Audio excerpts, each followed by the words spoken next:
Hey there, I am live. What's up, everyone? This is Rebecca. You're watching Rebecca the Reseller. Thank you for joining me today. Happy Thursday. Happy everything that's going on. I've recorded a bunch of videos already today. So when I record a whole bunch of videos, then I start to get a little brain dead. So we'll see how this goes. I should know not to record a bunch of videos on a day that I'm going to go live, but that's just the way the cookie crumbled today. So I hope everyone is doing well. I look forward to people popping in and joining me here, but you guys know I like to get right to it. Hey, Beth, welcome in. Thanks so much for joining me. I'm happy to see you.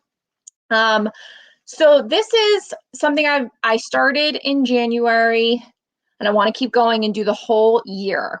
It's a recap series. So it's for me to keep myself accountable, to take the time to sit and look up all these different metrics and see how I'm comparing month to my goal, all of this stuff. But then I also thought I would share it with you, and it would give us an opportunity to talk about all our goals and all keep ourselves accountable. So go ahead and put things in the chat that you are working on, a goal that you have that you're trying to meet or that you have met, a milestone that you're looking to achieve, when you want to achieve it, or that you have achieved. Like, let's celebrate together. I'm going to go through the content that I have already for you guys with all of my numbers. So it's numbersy.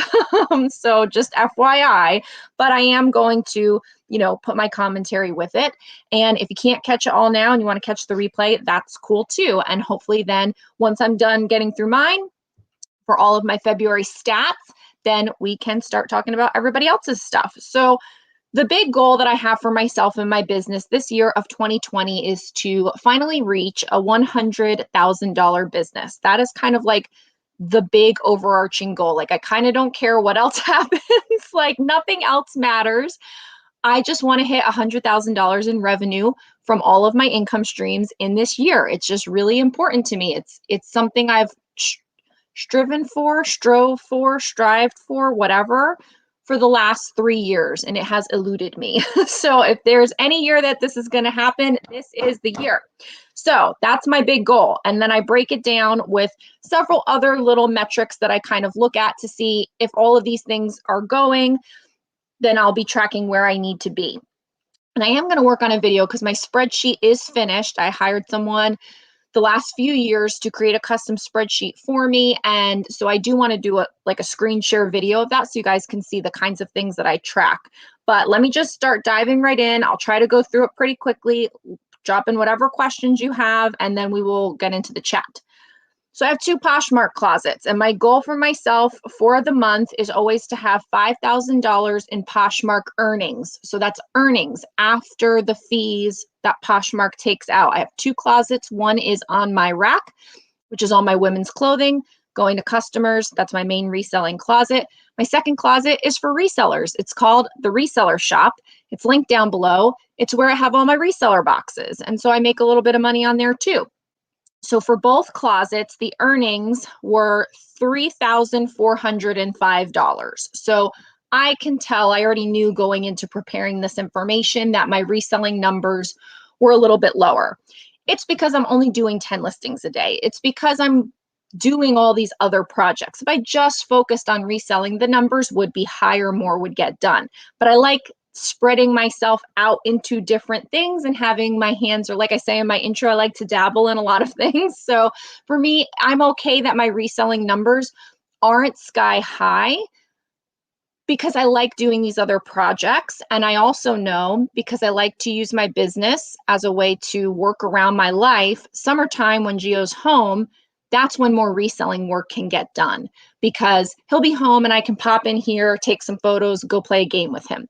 Then we could go in the pool. Then I can come over here and cross post some things. Like, reselling is more in and out. I don't have to sit here and concentrate for 3 hours like I do when I'm writing a course or creating an Etsy product for download for resellers or creating my Merch by Amazon shirts.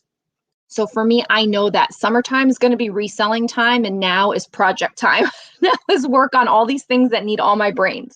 So anyway, I missed that goal. So $5,000 in Poshmark earnings did not happen. I did $3,400, which is fine. However, I have a goal of $500 in ThreadUp payouts for the month of February. That was my goal. And I squashed it. I did $1,464 in payouts on ThreadUp. If you guys don't know, I just launched the ThreadUp Club. It's linked down below. And it shares with you ongoing real-time content about how we can all still make money with ThreadUp. So I did a whole video on that. Check that out on my channel if it is slightly interests you at all, because I explain the entire ThreadUp Club and what it is. And there is still a promo going on right now through the 6th of March where you get $20 off. That's in my Instagram stories and in my Instagram posts and in the description below. So if you're interested in that, check that out. So ThreadUp, I did amazing. Then for buy, sell, trade stores, where I take, items to liquidate basically at buy, sell, trade stores like Style Encore, Plato's Closet, places like that, except I never do well at Plato's Closet, so I don't even bother going. I have more mature things, so I guess I go to Style Encore, and I went to 2 stores twice last month. There's 2 that I go on my route. I can hit them both, within like 3 hours or less. And usually I do like $200 a pop. This month it was way down because they're like so full of stuff and people, I guess, just aren't buying as much in store. So I did not hit that goal. So my goal was for $300 to sell to buy, sell, trade stores, and I only sold $140. So that was like, going forward, this may not be as big of a player as I thought.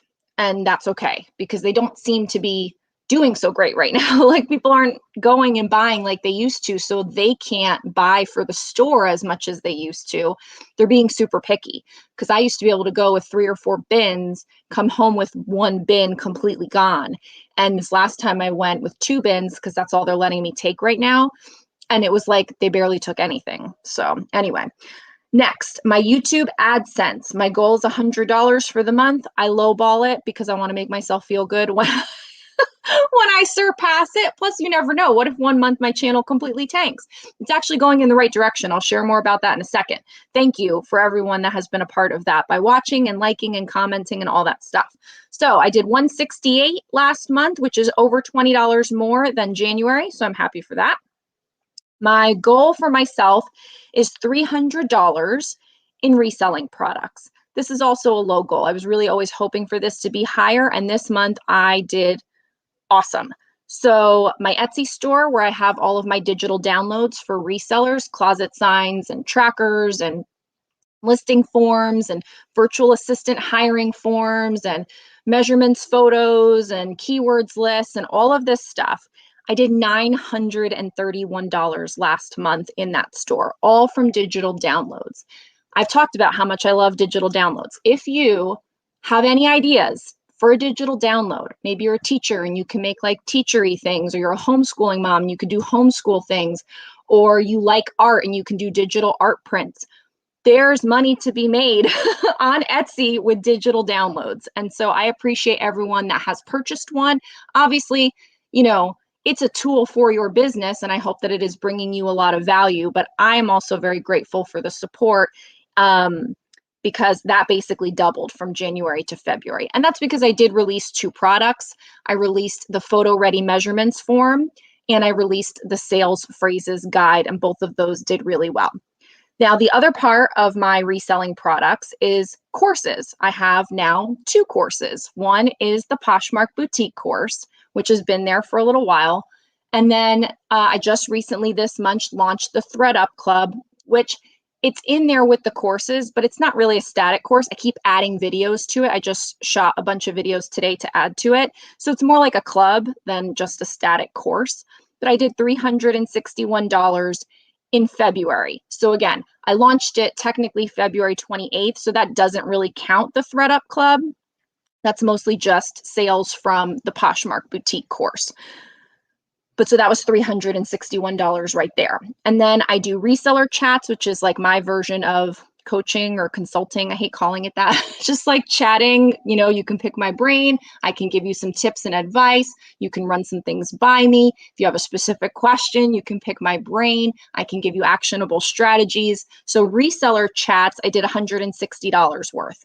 And so that was great. That's not, a huge part, but I enjoy doing them. And I think the people that I do them with get a little something out of them. So I do appreciate that. So this month, my goal for reselling products was 300, and I actually did $1,452. This is amazing. And I'm super excited that this is kind of the direction that Rebecca the Reseller, the brand, is going in. So that's that. Merch by Amazon, for you guys that don't know, I do designs. I put them on Amazon on shirts. People buy the shirts. Amazon prints the shirts, sends the shirts, does customer service with the shirts. I have no shirts here. It's glorious because it's completely passive. Once I put the design up, I have to do nothing else but check my account and see how much money I made. My goal was $300. I made $785. So there's definitely money to be made with that. It's a really exciting and fun and creative revenue stream. Okay, next is kind of like the overall month. So my goal for the month that would help me get to $100,000 by the end of the year for gross sales or gross revenue is $8,000. That's what I'm trying to hit every month, which would be about $283 a day. What did I do in February? $7,750. So I'm almost there. I was $250 shy of my goal. This is so exciting because there's a ramp, right? This is a new goal for me. And so January was off by a little bit, about $1,000. This month was only off by $250. So hopefully next month I can be over, make up for where I lost, and boom, I'll be right on track. So fingers crossed. So that was $276 a day. That's across all my income streams. So it's pretty cool to say that you make almost $300 a day in a variety of the nonsense that I call my business, like reselling thrifted clothes, boutique, reseller chats, courses, like all this stuff cobbled together is almost about $300 a day, which I think is pretty cool. My monthly salary goal for the first 6 months of the year was to pay myself $1,500. And then the second half of the year to pay myself $2,000. This is all in the pursuit of paying myself $4,000 a month, which hopefully will happen next year. So I paid myself $1,500 in January and in February. So we're tracking well on that. And this is $500 more than I was paying myself in 2020. So I basically gave myself a $500 raise. And then in the second half of the year, it'll be $1,000 raise. I like to under promise, over deliver. So I say I'm going to give myself a small monthly salary and make sure I have enough for taxes, make sure I have enough for a business fund, make sure I have enough for everything I need. And then when I have extra, then I pay myself a bonus. So as far as some of the more nitty gritty things, then I'll hop into the chat and thank you for everyone who's here and participating and putting information in there. I'm excited to go through it, but I like to just kind of get all this stuff out. So working towards listing 25 items a day, my goal is to increase by 2 or 3 every single month. So in January, I listed 10 per day. In February, January and February, I listed 10 per day. And then I said March was when I was going to start increasing it to 12 per day. So that's what I'm now at. Now that we're in March, it's 12 per day. But what I accomplished in February was that I listed 260 items. I should have listed 280 items. So I was 20 items off the pace. So that's fine. I'll take that as a win. My goal is to do 3 YouTube videos a week. I'm doing 4 YouTube videos a week now. So I've got Sundays, what sold on Poshmark. Tuesday is some kind of tips video or closet review or something like that for Poshmark mostly. Thursday is live where we just hang out. And then Friday now is my new series called Reseller Life, where I highlight a new seller every week and we go through a day in their life. So 4 videos a week. 3 Instagram posts per day. I'm doing that, no problem. I like doing my Instagram. I set them up in the morning. They come out throughout the day. That's great. However, I suck at stories. And don't even get me started on reels. I've still yet to do a reel. I don't know why I have such a problem with it, but I do. Like I can do so many things. And then it's like something just completely befuddles me. Like I just don't get them. I don't get them. But anyway, that's neither here nor there. So I'm sucking at stories. I wrote on here hardly. Last month I wrote mostly, but this month I wrote hardly. So it's not doing good stories. 2 courses is what I want to accomplish in the year. I have 1 complete. and I'm working on my next one. So the one that is complete is the Thread Up Club, because it's technically a course, because it's technically on Teachable, but it's really a club. And then I'm working on my next one. So we're on track for that. My goal is to have 4 reseller products this year. I've already gotten 2 complete. That's the photo ready measurements form and the sales phrases guide. Both of those are available on Etsy. My goal for a milestone is to hit $100,000 on Poshmark. So that's your earnings that they track in like your My Stats area. This is your lifetime cumulative earnings. I've been doing this almost 5 years. My Poshversary comes up in June. It'll be 5 years in June. And I still haven't hit $100,000 in earnings. And it's just so crazy because you feel like you're making all this money and doing all these things. It's like, I still haven't reached this milestone. But I also sold on eBay. I also sold on Mercari. I sell on, my reselling is not just on Poshmark. So yeah, I've probably earned over $100,000 across all the things. I'm not tracking that. But it's such a nice little, you can pop in your Poshmark and see how much. Plus I have multiple closets too. I never really added them together. I just check my main closet. So last month I was at $81,898. This month I'm at $84,919. So I'm getting there. It's going to happen. It will happen this year. $30,000 on ThreadUp. That is a milestone that I'm tracking. Last month I was at $11,447. This month I'm at $13,636. So that's going well, getting there. My goal for 2021 is to have 25,000 Instagram followers. These I've talked about before. I'm not big on I need to have a certain amount of followers, but I do like metrics. I like tracking towards something. I like seeing improvement, progress, growth. And so that's a number that I can look at and say, I'm growing my community. I'm reaching more people. People have chosen to follow me. Whatever. So 25 is the goal. I was at 14.6 last month. I'm at 15.4 this month. So going in the right direction.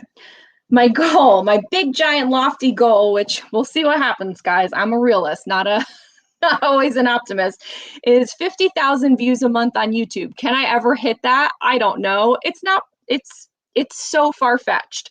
So last month, my views were at 9,000 a month. But this year, this month, 13,000. So my views went up within a month's time, 4,000 views in a month. So that's great. I mean, that doesn't necessarily track that it's going to end up at 50K by the end of the year, but it's going in the right direction. Me editing videos, me adding in different kinds of videos, me working on my keywords, working on my thumbnails, doing all this stuff. It's going in the right direction. I'm making improvements, and that's what I like to see. And that's the example that I choose to put out there to you guys, for whatever it is that you're trying to do, whether it's a YouTube channel or not.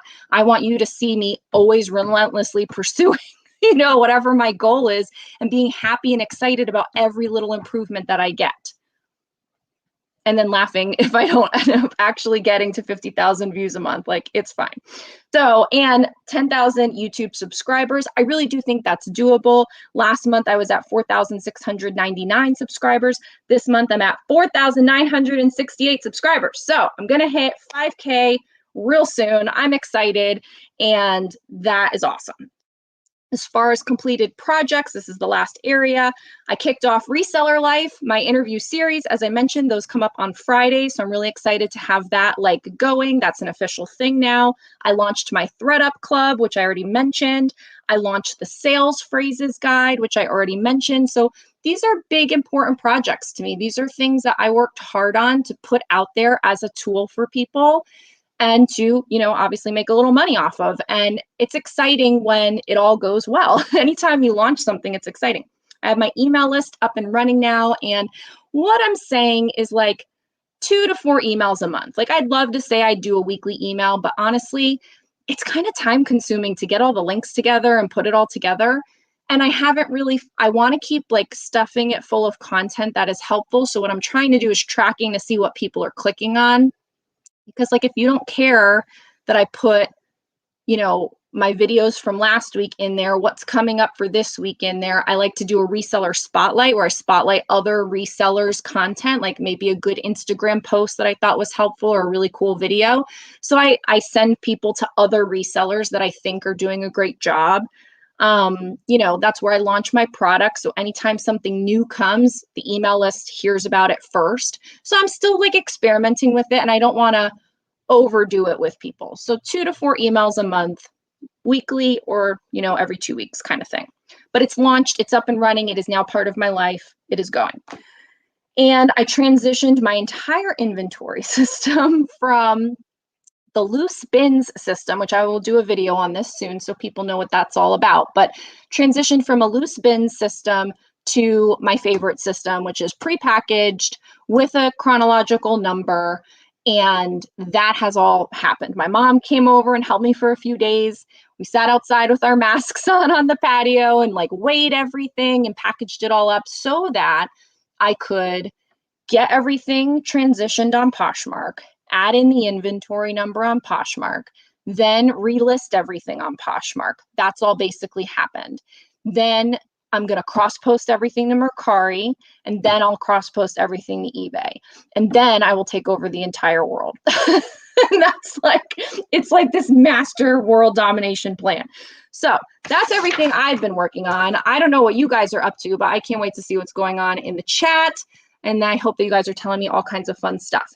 So again, put in the chat what you're working on, milestones you're trying to achieve, things that you're celebrating. Like, this is an accountability. This is a fun, safe place for me to share with you what I'm up to. And I want to know what you're up to too. Beth says, don't laugh, but I've actually started working my to-do list. Writing it was nice, actually. Working on it is even better. Yes, to-do lists are amazing. I love to-do lists. Actually, Gio, you guys know, Gio's 5. And he's like a little mini me. I feel bad kind of that he's starting to turn out this way. He's like, Mom, I have a plan. And I'm working on a list. Actually, it's a couple of lists, he said. And I'm like, oh my God, where did this child come from? So yes, lists are great. I'm glad to hear that, Beth. Boutique Chic Happen says, hello from Montreal. How cool is that? Yay. Hello, Melissa. Hey, Melissa, how are you? Melissa Vandridge is here. We just did our Reseller Life episode. That was last week, last Friday. So check that out if you haven't seen it. She is like not as structured as I am. So it was kind of cool to have a conversation for somebody who is just as productive and like killing it with all the stuff that she's working on, but yet has a completely different outlook on structuring your day. It's very interesting. Beth says, question, how can you have 2 Posh closets? So you have to get approval. You just email them. I actually answered this question for somebody the other day on Instagram. You just email them and say, hey, I want to, I have a closet. This is what I'm thinking I'm going to do with the other closet. This is the name I want to do. Can I have approval? And they say approved or whatever. I mean, I wasn't not approved, so I don't know what happens if you don't get approved, but they approved me. And so initially that closet was supposed to be like a very curated boutique, and it was called Una Bella Storia, and it was going to be modern romantic fashion inspired by Italy. And this was all my kooky brainchild, and it was going to be amazing. And I stocked it with really cute stuff, all boutique stuff, and no one bought anything.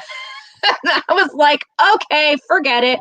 So I just put it on hold and didn't do anything with it. And then when I started getting more into hey, I want to do reseller boxes, or I have all these IKEA bags I need to sell, stuff for resellers, I said, you know what, I'm going to turn it into a reseller shop. That makes more sense for me. So on my rack is my main closet. The reseller shop is what it's called. And that's for, resellers as customers. And that way they're separate.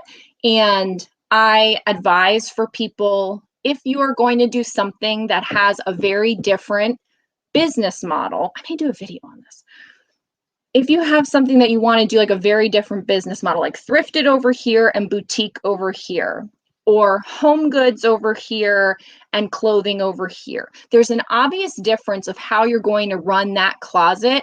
You may want to do a separate one. It sucks starting from scratch, but you can run the business different. If I put a 50% off sale, I may not want it to be on certain things. Or if I want to send out deep discounts on this closet, but that's not going to work if I'm, have a higher COGS on other kinds of items. So like for most people, to have an everything store is just fine. But if you're really kind of operating like two different business models under one umbrella, then you may want to have two. And the main reasons why I can think about it for me is like regular women's clothing resellers, or home goods and clothing, or boutique and thrifted. I found a way to make my boutique and thrifted work together, and I actually like them together, but I could see how someone perhaps would want them separate. So hopefully that answers your question, Beth. Let me know more specifics if you have more, but let me know in the chat, guys, if you think I should do, or for those watching the replay later, put in the comments if I should do a video about like the pros and cons of having two closets, something like that, maybe. Okay, so this guy's no good. So let's get rid of you. Block you. Okay, so that's done. Trisha M says, hi. Christina, yes, I saw your name. So when I get somebody to sign up for the course, it says their name. And so sometimes it matches up because I've seen their name before, whether it's on Instagram or here, on YouTube. And so I'm like, oh, that's cool. Like, I know, I don't know you, but I've seen your name before and I've put the connection together. I'm pretty good with like, I don't always remember names face to face, but if I've seen it in print, I can make the connection that I've seen it before. I don't know. I'm not completely brain dead. I'm just slightly brain dead. And so Christina, thank you for your purchase. Thank you for joining the ThredUp Club. I appreciate it. I also never like to put anyone on the spot. Like technically Beth also joined as well. I don't want to put anybody on the spot. Hopefully she doesn't, I don't want to call you out. So if you say it, then it's okay. So thank you for your support and for joining. We've already started to get a lot of like comments going in the March Q&A section. So if you want to say hi there or post a question or just, introduce yourself, go ahead and do that. I added a couple new videos yesterday into the ThredUp Club. I recorded a bunch today because I had a few that I was behind on. And those, I'm going to try to find like a regular day to upload new content. Like maybe Fridays will be like new release days. I don't know. I got to settle into like a schedule. So, but I'm excited. Thank you for joining. Melissa says, you have to ask for permission from Poshmark. It's pretty easy though. Yeah. So she was answering Beth's question about the second Poshmark closet. Oh God. Hello. Let me put the things on. I forget every time. No Style Encore or Plato's. No way. In Miami, I got social media ad for the Plato's closet in the next county. North for Sal. Prices to. Okay, Beth. You're typing. It's like, I don't know what you're saying. Oh, I don't know what that's. I don't know. You're gonna have to write that back one again, Beth. I'm sorry. But I didn't know that there weren't any Style Encores down in Miami. I know there's not many in general, but I am very lucky here in Orlando that there are 2 Style Encores, and I can go, from one, let them go through my stuff, go to the next one, let them go through my stuff. And for the most part, I can be home door to door, do all of that in 3 hours. That's why I like to make about $200 per trip from both stores, so that I could say I basically made about $60 an hour. And like, that's pretty good. So you can come up to Orlando and go to ours. Okay, let's see what everybody else is saying. Melissa, that is awesome that your digital store did so well. I know, it was pretty crazy. I think I hit over $1,000 one other time. And I think it was when I launched the keywords list. By and far, the keywords list is my most popular product. Next, I think, is the listing forms that I have. They're specific for item type. And so it's helpful for you, but also helpful like if you have a VA, because you can, or a photographer, when you have a helper, because all the information can get put on the form and then someone else can take that form and do what they need to with it. So I had it because I had a photographer and I had a VA to list. So I didn't do anything. Like, I bought the item and I shipped the item. I did nothing in between. And so I needed something for the photographer to be able to communicate to the VA in the Philippines what was going on with this item, aside from the photos. Excuse me as I spit everywhere. So yeah, those are probably my 2 most popular products. We'll see what happens this year as I add different things, if anything else. Beth, thank you. The chat is well worth the money. We had a chat about her new ventures with her storage unit. And, I think the thing about the chats, and that's why I don't like to call them coaching, because I don't know everything. But there are things that I do know. I know what it's like to have a storage unit. I know what it's like to work with a VA. I know what it's like to be successful on ThreadUp. I know what it's like to whatever. Set up a good listing template for Poshmark, or, redo your inventory system. And so you could literally go around and find all this information yourself for free. It's all out there. There's a million of us YouTubers, in the reselling space, blurting out all of our tips and tricks. But to go and find all that stuff and synthesize it in a way that you can put into practice immediately and execute on for your business is a whole thing. You could go down a whole rabbit hole. And so if you just pop on the phone with me for 30 minutes or an hour, you jam out what you need to talk about, we come up with an action plan, and you move on. Like Beth and I might talk again, maybe not. She didn't need me. She got the answer she needed, and then she went on and did what she had to do. I have some people that, we talk on an ongoing basis because there's more things to work on. It's also kind of an accountability thing. And so we have a more regular chat. But I've done lots of one-offs, and then I've done a couple of regular ones. What was the 1,400 from? I missed that. So that was all of my reseller products.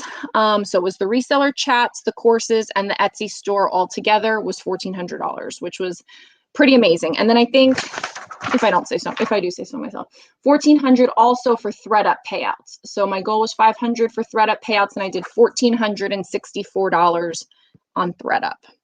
You are doing well, host. Congratulations. Thank you, Mary Jo. I appreciate that very much. I have to get back in my reselling business. I have been busy lately in my regular job. And, that's why I call myself a semi-full-time reseller, because, I am a stay-at-home mom.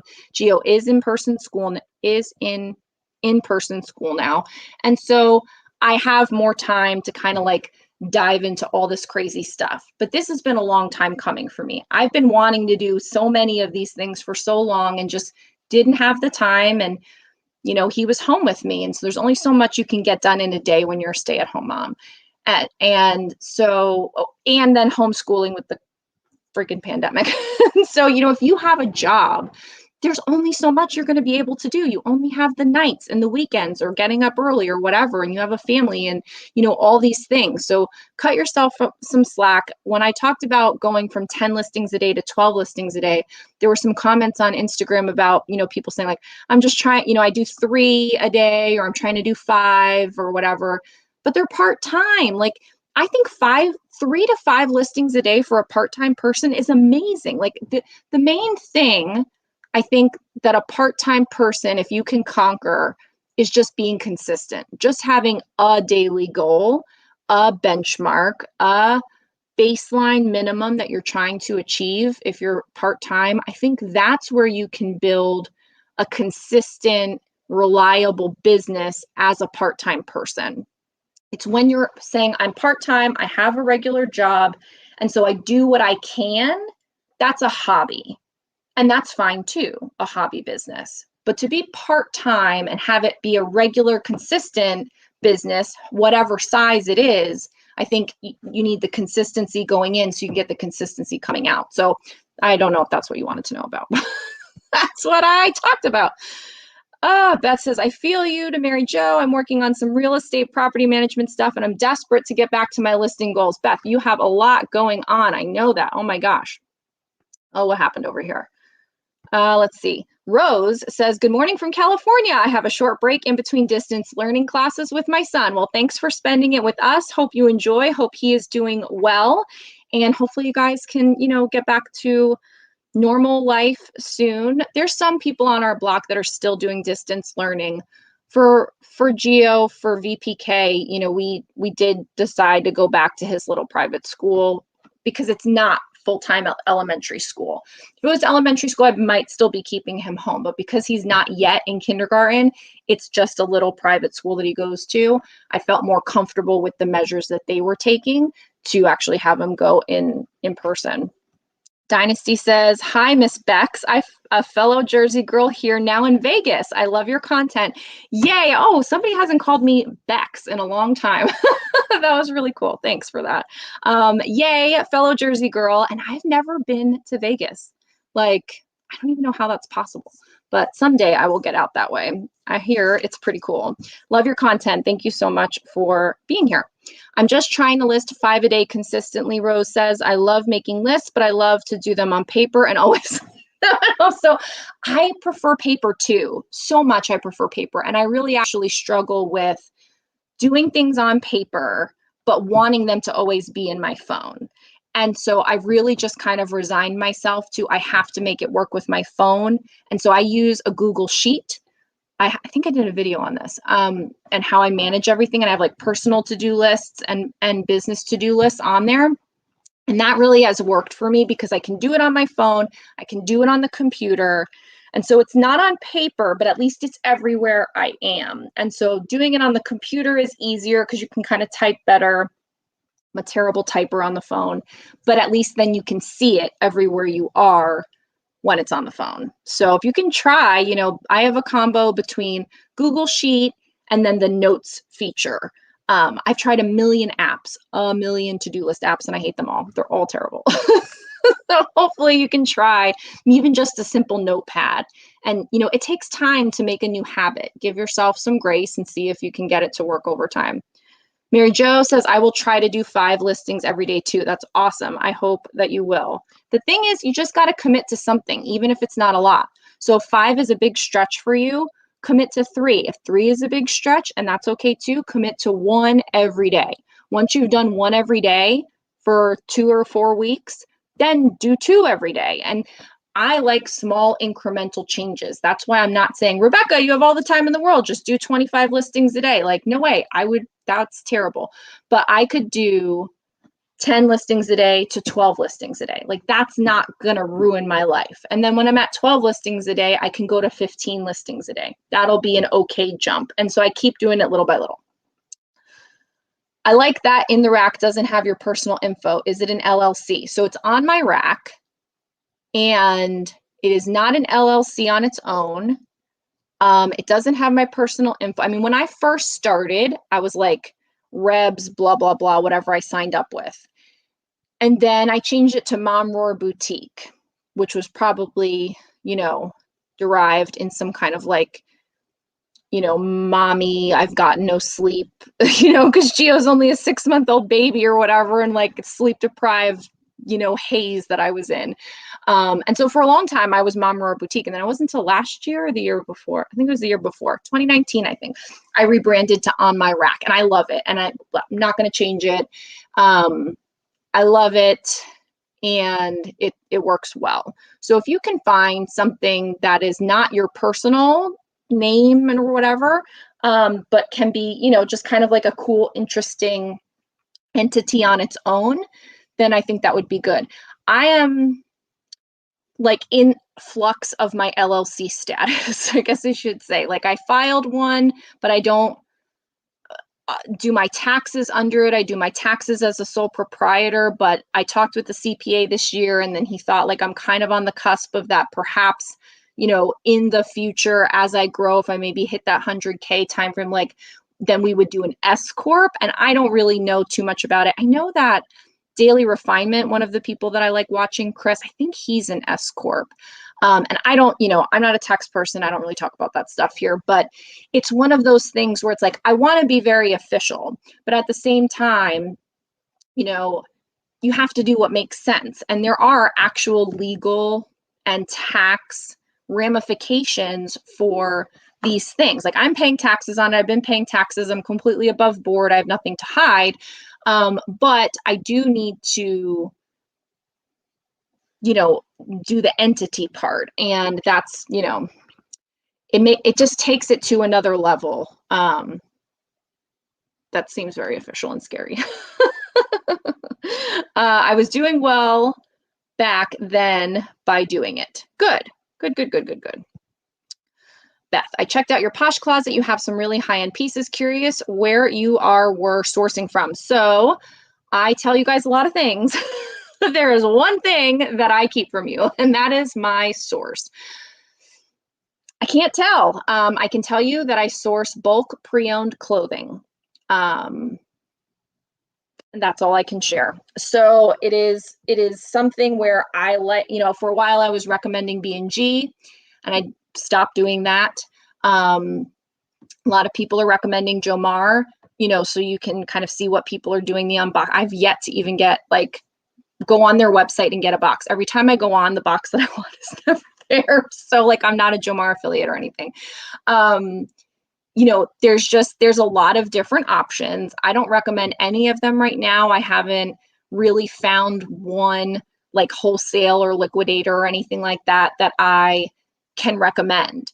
So I don't have a source for that. I have some boutique ones that I recommend in my vendors list in the boutique course for boutique items, but not for thrifted, type of clothing or even liquidation or pallets or anything like that. I've tried lots of different stuff over the times, between being a bin shopper, Goodwill retail, airport lost luggage, getting stuff from my dry cleaner, doing local closet clear out. So I've done a lot of different things, and I've worked really hard to negotiate a relationship that I can't share.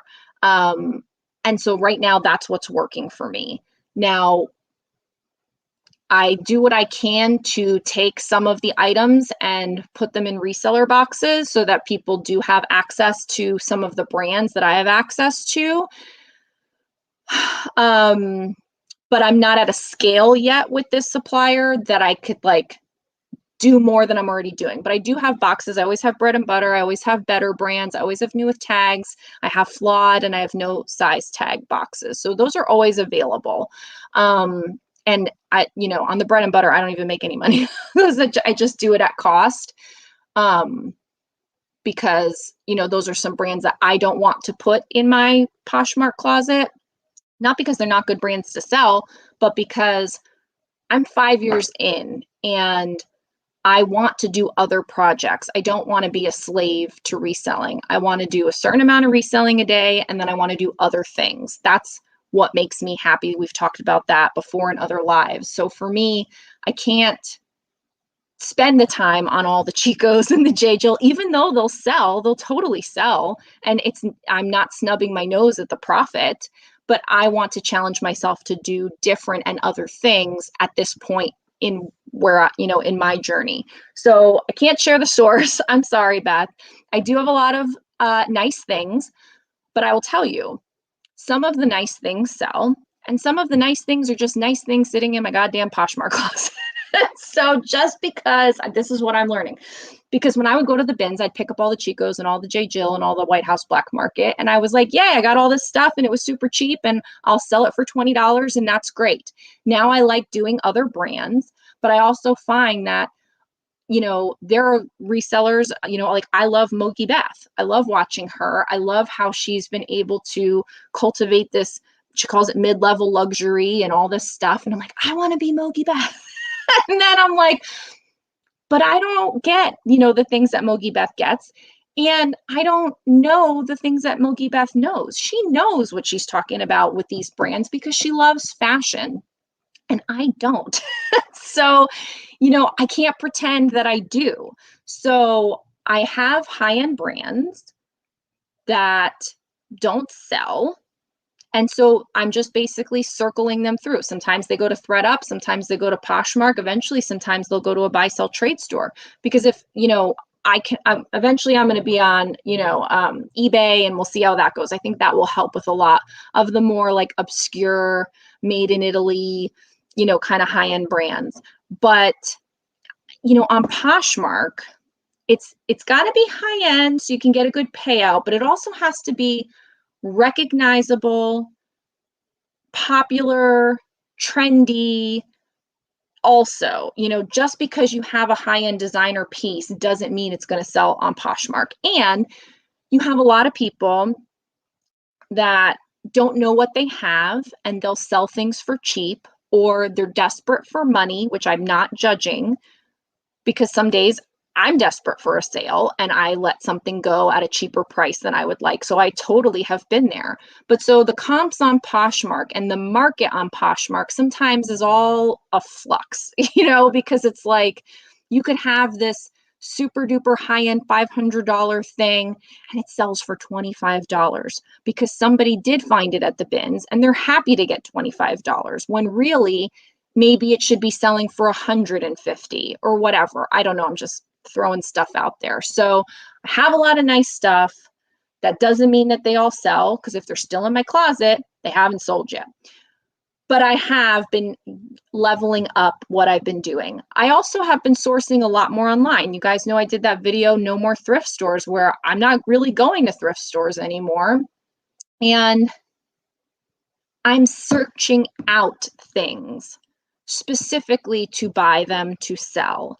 And, I've talked about swap.com. That's one of the places that I do share. I've gotten great stuff on swap.com at great prices. I've sourced on ThreadUp. I've shared that. And someone asked me to put info in the ThreadUp club about buying, which I wasn't going to do. It was mostly going to be about selling. I think I'm going to do it about buying too. So, and I'm not an expert ThreadUp buyer, but I have bought some good stuff on ThreadUp. So I think I'll do some of that in the ThreadUp club. So I'm sorry, this was like a long-winded answer, but I think it's worth talking about because some YouTubers can share their sources and some YouTubers can't. And in this situation, I do have to protect the relationship that I've cultivated and I've negotiated. And I encourage people to do the same thing for yourself. Chris from Daily Refinement, he's like, I've been on his channel, he's been on my channel, but like he's my like mentor person, right? Like I never had mentoring with him, but maybe someday. But like I look to a lot of the things that he's done and has said. I quote him all the time. He has good one-liners, man. and he's, always talked about your unfair advantage. And I never had one, I never had an unfair advantage. I just went to the bins like everybody else. And I think my unfair advantage, maybe came in like selling strategies and things like that and work ethic and, that I'm pretty consistent. But now I do have an unfair advantage. I have a business relationship that I researched and cultivated and worked on and fine-tuned, and I'm getting ready to fine-tune it again and negotiated, and that's business. And so the reward of that is that I get good stuff, at a good price, and I have to protect that. And so I encourage everyone to try to find that unfair advantage.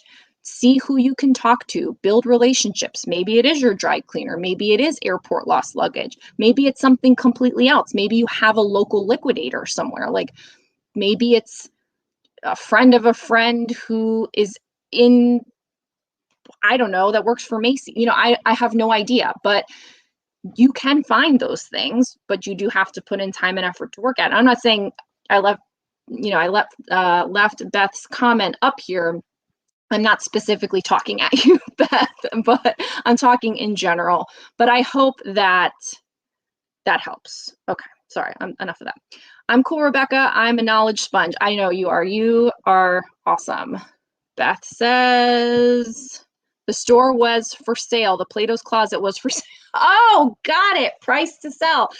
Wow. So the Plato's Closet was for sale. Yeah, it's a franchise. So Plato's Closet, Once Upon a Child, and Style Encore, and then something else. I think Play It Again Sports, something like that. And a music one too. Or is that? There's a sports one also and a music one. So whatever they all are is one big franchise, and then people can purchase the franchise. I actually thought about purchasing a Style Encore franchise or a Once Upon a Child franchise for my area because it is far from the other ones that exist here. But when I talked to the current franchise owner, she thought that they think at corporate that the Orlando market is pretty saturated, and so they weren't going to issue another franchise license for, my area. But I thought about that. I thought about doing franchise, brick and mortar, resale store. Thank God I didn't do that. It would be terrible. But that's interesting. Are you going to buy it? Are you going to buy it, Beth? You need another business. You should do the property management. You should do the reselling, and you should also own a Plato's Closet. That's what I think.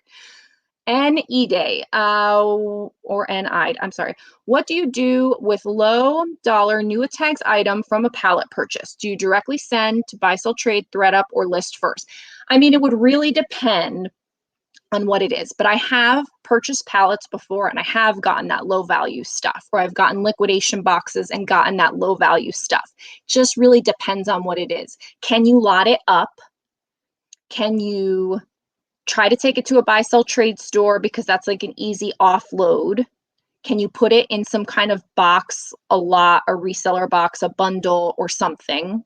Can you give it as a free gift with purchase? On Poshmark, sometimes people like that. For ThreadUp, I would advise against it only because if you're saying it's low value, I can't imagine what your payout's going to be. So, I mean, if it's like a $20 item or less, your payout's going to be piddly squat. So I would not recommend doing that unless that's your last resort. You don't care. You just want to get rid of it and get any money you can, then fine, maybe send it to ThreadUp. But be careful because they just recently did a whole like fast fashion thing. If something sells for $19.99 on a new account under certain brands, you're not going to get a payout at all. So I would research that. Buy, sell, trade, or you could do a garage sale. I do like it's like a garage. I shouldn't say, I haven't done it in like a year because of the pandemic. But what I used to do and have cultivated a little following locally is a local closet clear out service and a quarterly clothing sale where I would have people come. It's like a garage sale, out front of the house, and everything's $1 and it's all clothing. And that's a way to clearance out stuff. I can't wait to start doing that again because I used to make a couple $100 every time I did it. And it was just such a great way to get rid of things. So you could do $1 sale, on Facebook Marketplace to, a bundle or a lot or something like that. Maybe another reseller would find it kind of thing on Facebook Marketplace. That's all the kind of clearancey type things I can think of off the top of my head, but I really think it depends on the item. And if it makes sense to sell it on your own, if you can lot it and then try it at these other kinds of places where you're going to get, less for it. I hope that helps. Listening to you today, you inspired me and energized to pick up my slack. Well, there you go, Mary Jo. I am here to encourage and give you all of the, smackdowns that you need. Because I will say, I don't know anybody, I think I talked about this before. I used to love watching Susie Orman, personal finance person, and she used to do the Susie Smackdown. And like, are you kidding me? Like, what are you doing? You're spending money over here, but you don't have any money in the bank and you're getting lattes and like, wow. And she would just like go nuts on people. And I'm like, I want to do that. Because it's all meant with love. It's all meant with love. It's not meant to be mean. I would love to do that. That's what my Poshmark Tough Love series was supposed to be about. I did the one. It went okay. Then I got busy with a lot of closet reviews. So I haven't done one in a while, but I have everybody that signed up to do Poshmark Tough Love. So when I'm stuck for a video, I'm going to go back to doing those. I just haven't had the time. But yeah, I want to give the reseller smackdown. How does Posh Closet not showing your personal name? Do you have to make an LLC to be able to do that? No, you don't have to make an LLC. No, you just put in whatever you want. So it doesn't say my name. Hold on. It doesn't say my name, first of all, because I put in, and one of the things I recommend in my Poshmark Closet review, where does it say my name?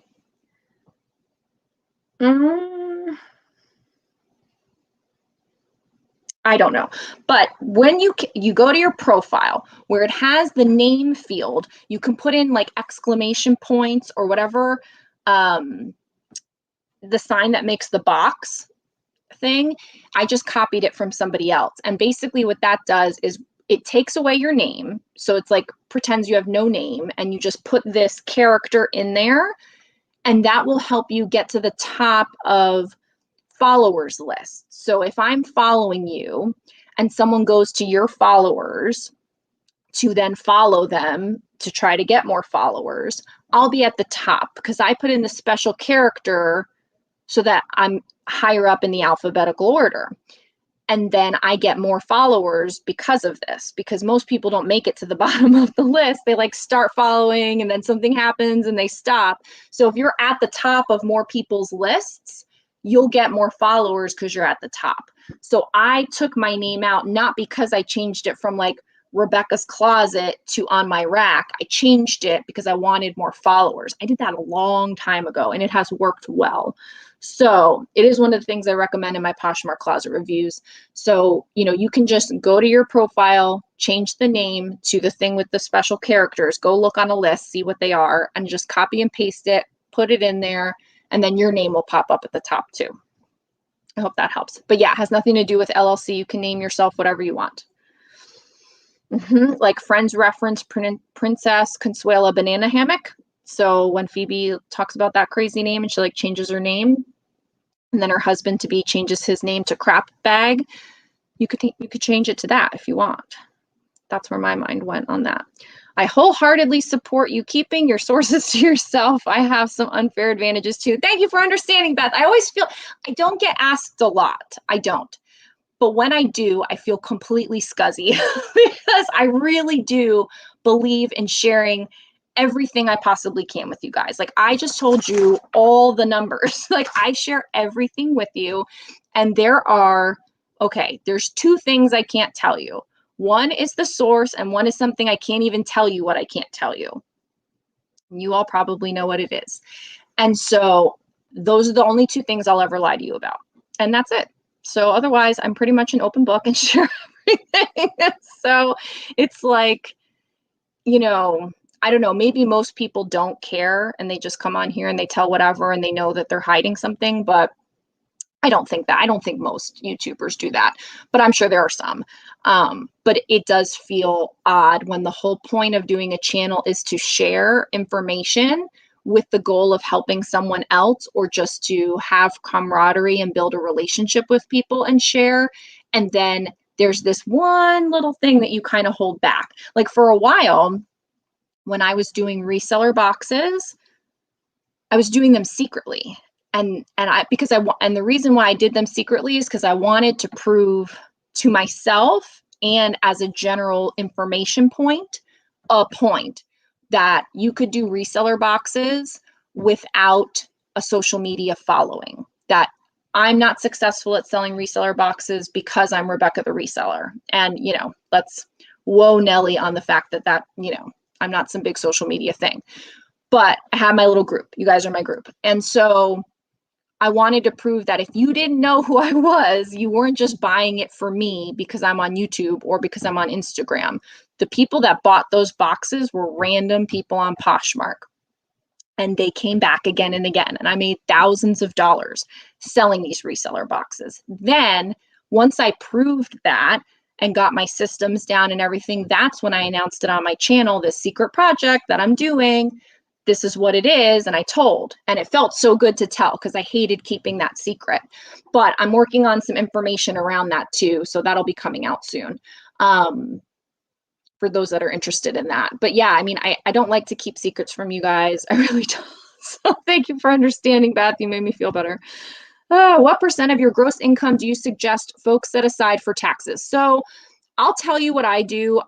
This is one of those things where it's like, I've just learned from the other YouTubers that have come before me that you don't talk about taxes because I don't know if anyone's ever gotten in trouble or, CPAs, really are the ones that need to be talking about this kind of thing.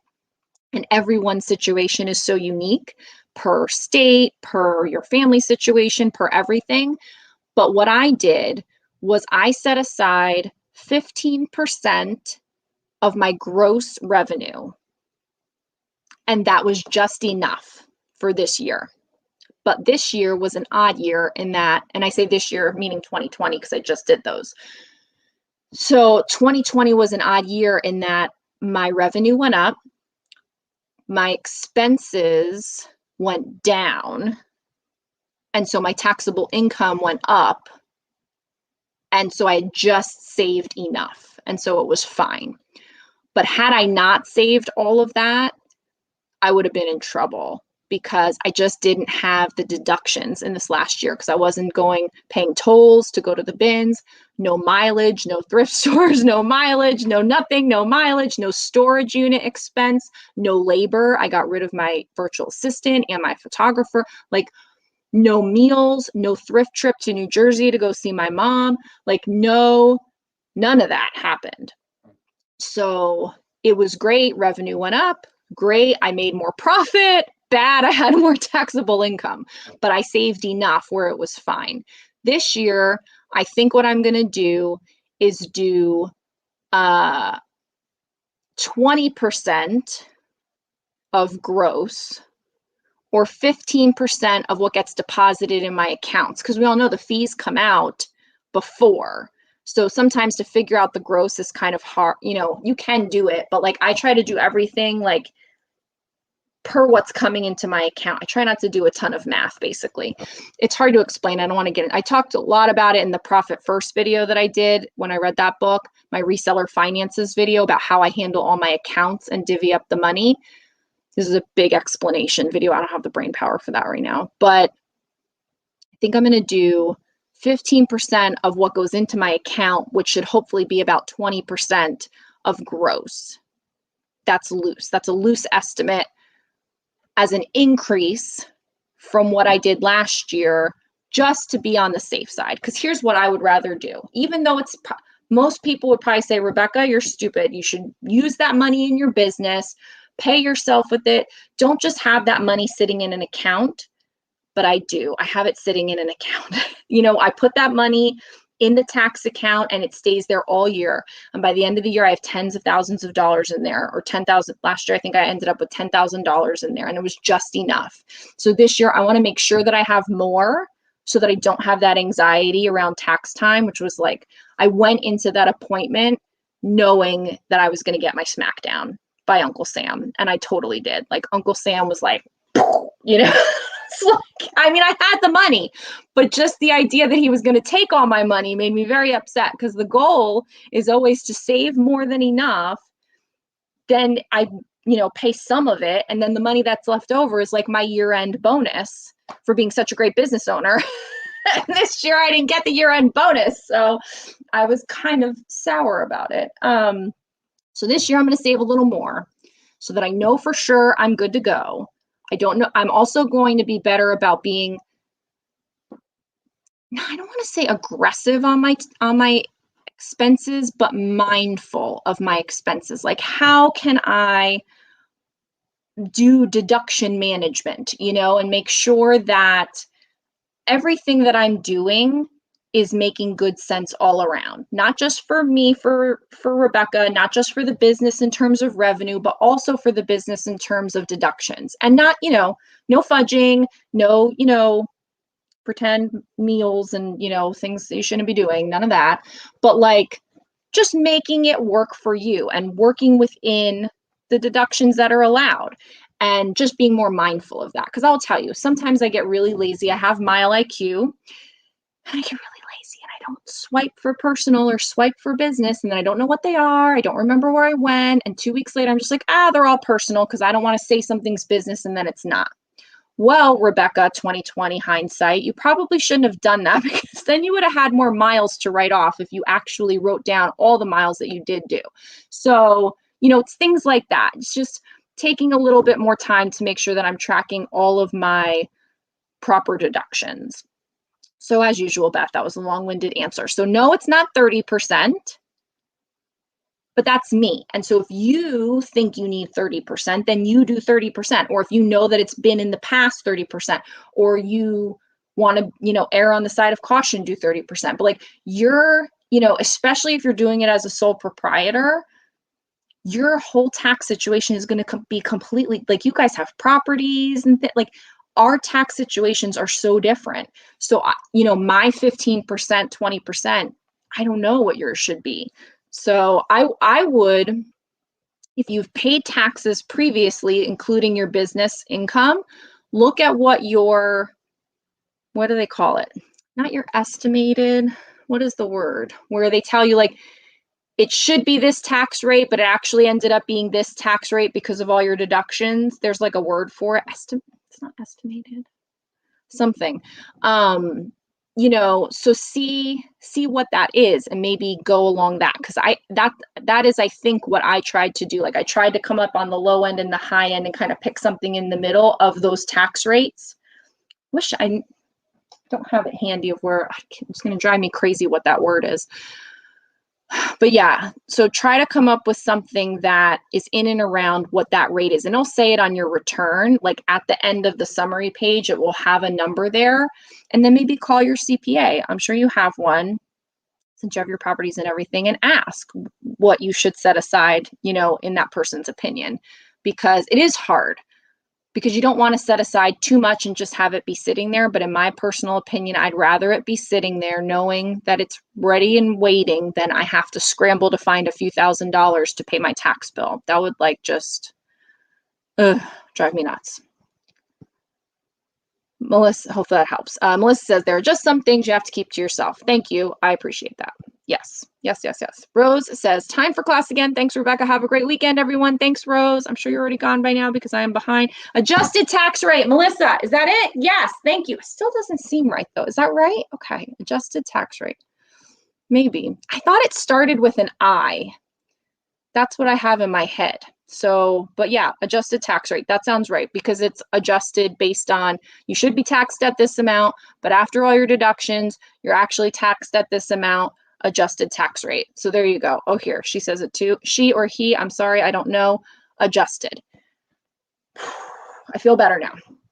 Okay, so we are over an hour. I haven't seen any other thoughts here in the chat. Does anyone have anything else to randomly talk about? Any milestones that you want to celebrate or that you're reaching toward, goals that you have for March or that you completed for February? What you thought of all the crazy cockamamie stuff I read at the beginning. I appreciate you guys, you know, hanging out with me and letting me get all that out, because for me, it is an exercise in pulling it all together to begin with for myself, to hold myself accountable, to also see like I have it. What's the goal? I have January and then I have February.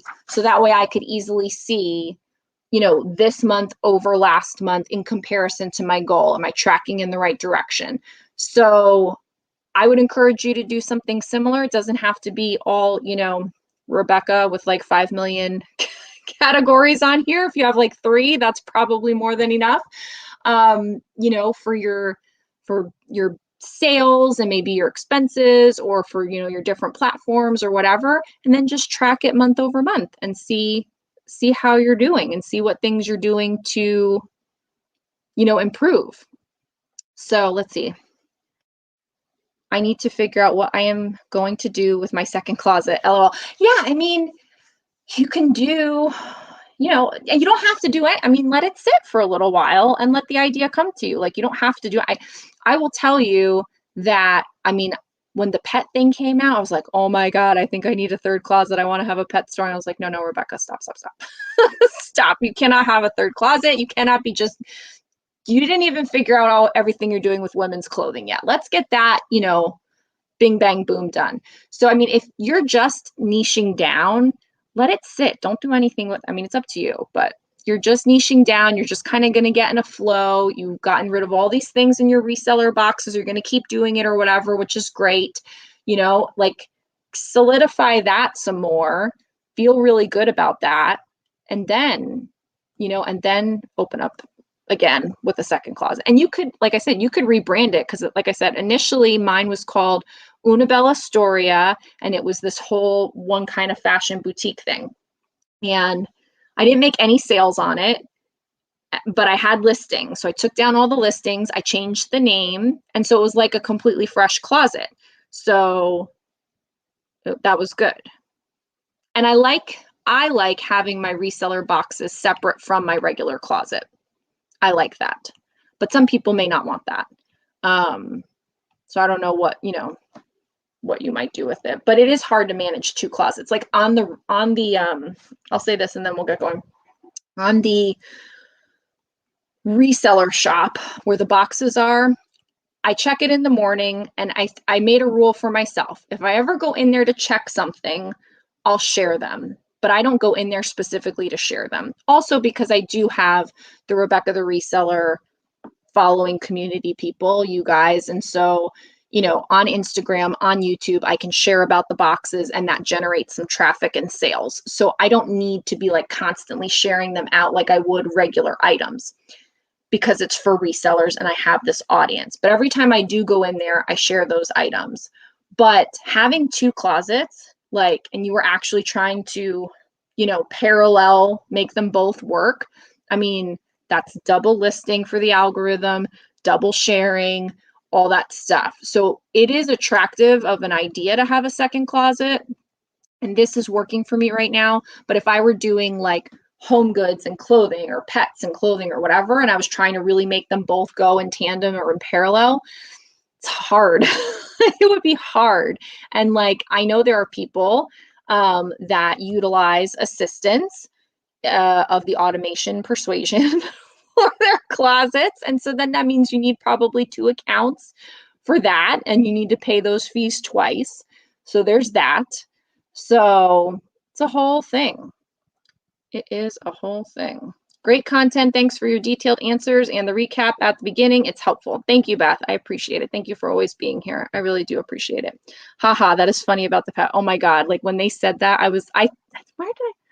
Maybe I said it in a live. There was a live that day and I was over the moon. I'm like, yes, that is my, this is my calling to have a little pet store. You know why? Because I did talk about this. I'm going to say it brief. When I would go to the bins, there would be so many cute little pet costumes, like little Santa costumes for the little hot dog dogs and little Halloween costumes. I got Malia a sweater, 3 costumes from the bins, and she's a bigger dog. She's 50, 60 pounds. So those kinds of costumes, you don't find those very often, but the little frou-frou ones, those dogs are always in something. And so, I would get them and then I would sell them on Facebook Marketplace. And I was like, oh my God, if I could just have a Poshmark closet of all these little cute doggy, I wouldn't do anything for cats. I don't do cats, but little doggy costumes, that would bring me a lot of joy. A lot of joy, I feel. That is what I have been thinking to do with my mystery box. Well, yeah, Melissa, I mean, anytime you want to chat about it, I can give you my 2 cents. You know me, I'm always happy to chit chat reselling stuff. So if you ever want, DM me on Instagram and I can give you my, thoughts on how it's been going so far with having the second closet for the mystery boxes. I don't call them mystery boxes. I call them reseller inventory boxes. You call them mystery boxes. And I'm trying to remember. I think they are for resellers. I don't remember, but I think there's pros and cons. So if you want to chat one day, DM me and we can chat. I have thoughts. Yes, I know. I didn't want to say, so I'm glad you said it. Like I said, I don't like to call people out about it. So yes, I know. Melissa's of the automated persuasion. All you have to do is have a second. Oh, really? Interesting. I guess that makes sense. So you have one open in Safari and one open in, I don't know what the other ones are. What browser? Oh, I have Chrome. I don't even know what I have. Chrome and so. Do you have Safari and Chrome? No, because one is for app. I don't know. I know what you mean. Other people know what you mean. I can't say. Assistance of the automation persuasion. Hey, Allison, how are you? Are you going to go to, where this weekend?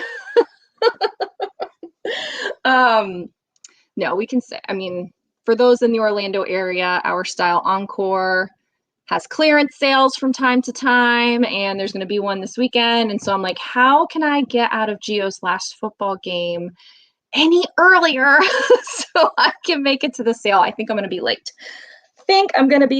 Oh, here, what do you have? Melissa says Chrome and Edge. Okay, yes, I don't even know. I think I have that. That's the blue and the green one. That's what I was looking at. I was like Safari, and I'm like, that's not right. I think I have that also. I don't even know why it's down there. Sure am. Yes. All right. I will see you there, Allison. All right. On that note, I think I'm going to let everybody go so I can try to jam something out before I get Gio. We've been on for an hour and 13 minutes. I appreciate everyone being here. Thank you so much. What is she saying? They have so much stuff. I know my sister said that too. She's like, they have so much stuff. Even if you show up late, you'll be fine. I was like, okay. I'm going to go shopping this weekend at the clearance sale and Probably some will be for me, and then some will be actually for reseller boxes too, I think, because when they do the 90% off, you can get stuff pretty good. So everyone, I wish you a great week, lots of sales. Be sure to come back to the channel tomorrow for Reseller Life. It is featuring Hannah Alonso, super cute Poshmark girl. Let me tell you, it was great talking with her. She is another like super detailed analytical kind of person, and I really have enjoyed watching a lot of her videos where she does these experiments. I'm excited to talk with her. I mean, I've already talked with her, but you'll see it tomorrow. That'll be up tomorrow. And then what's sold on Sunday and all that jazz. Check out the ThreadUp Club if you are interested in that, or the Etsy store, any of the things that you may want to check out. I hope you guys have a great day. Thanks, Melissa. Thanks, Beth. Thanks, Allison, and all of the others that were in here earlier. Not sure if you're still here, but again, thank you, and I will see you next time. Have a lovely day. I'm going to stop talking and drink water.